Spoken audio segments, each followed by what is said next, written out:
Hello, good day mga ka-cuties. So for today's video is magluluto ako ng dinner namin na very simple. Wala muna kaming meat today. Gagamit ako ng tofu kasi luto ako ng tofu sisig. Yun, tofu yung gagamitin ko ito. Na-drain ko na itong tofu kanina since morning. And napunasan ko din siya para hindi talaga siya nagtutubig, no? And i-prepare ko lang muna everything in. Mag-start na tayo magluto. So let's go. So, yan na nga guys, ito na yung tofu natin, na-drain ko na yan and napunasan ko na ng tissue para hindi masyadong matubig, no? So, ayan, i-slice ko lang siya ng ganyan and i-coat ko to siya sa dry mixture guys, like flour, cornstarch, at saka nilagyan ko ng asin at saka black pepper yung aking dried na mixture, and hinalo ko lang na mabuti din, i-coat ko na siya yung ating tofu. Pwede nang walang ganito guys, depende na yan sa inyo. So, pwede i-prito nyo lang agad yung tofu, pero mas masarap kasi pag may ganito para crunchy din yung tofu nyo.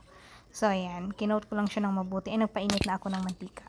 So, ayun na nga mga kacutie, hindi alam ni Mister na tofu yung gagamitin ko for sisig kasi ang alam niya pork, or yun lang lagi kong niluluto. So, later, titingnan natin kung magugustuhan niya ba itong tofu na wala kami meat today. So, yan, mayroon akong pinapainit na mantika dito.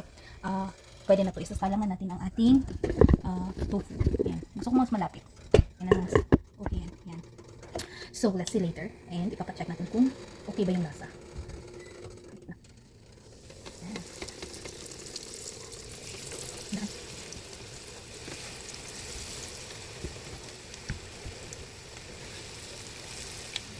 So, yan ang manong dito ko yung ayan. Ayan, prinito ko na at saka tiningnan. Babalik ka rin na natin. Kung hindi pa kayo satisfied sa pagka-brown niya guys, pwede nyo pang mas medyo golden brown talaga yan.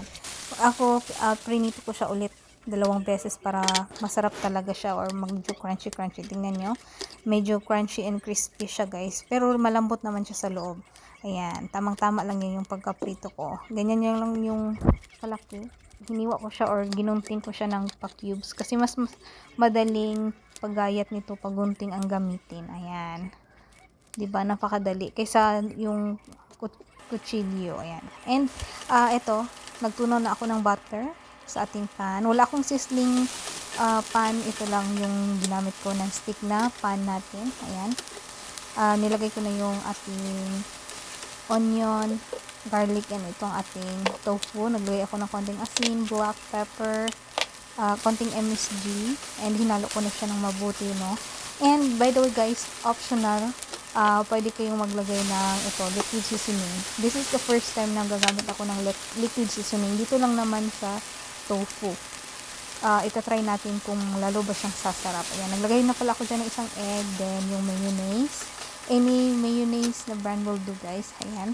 And maglagay pala ako dyan ng siling labuyo para may konting kick ng tawag niyang anghang. Yan, okay na yan sa akin guys. Napakasarap na, and ito pala yung nilagay ako ng garnish na green onion. And yung lemon or calamansi. Ayan, luto na ang ating tofu sisig. Simple and yummy.